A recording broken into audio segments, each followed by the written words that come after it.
দেখুন বাংলাদেশিদের নৃশংসতা।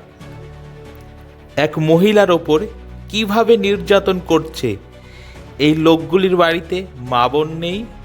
এই মহিলার অপরাধ শুধু বলেছে দেশের গৌরবের ইতিহাস কেন নষ্ট করছে, এটা উচিত নয়। তার ফলস্বরূপ দেখুন কিভাবে নির্লজ্জের মতো এই মহিলাকে ঘিরে ধরে অত্যাচার করছে। একজন দুজন নয়, কয়েকশো লোক মিলে এ কাণ্ড করছে। এ লোকগুলি কি মানুষ না পশুতে পরিণত হয়েছে? পশুরাও মনে হয় এদের থেকে ভালো হয়। এদের কিসের ক্ষোভ, কিসের ভয়, কিসের এত লোভ? এই মানুষগুলির জন্যই পৃথিবীতে এরকম দুর্দশার সৃষ্টি হচ্ছে। Bureau report, Kolkata.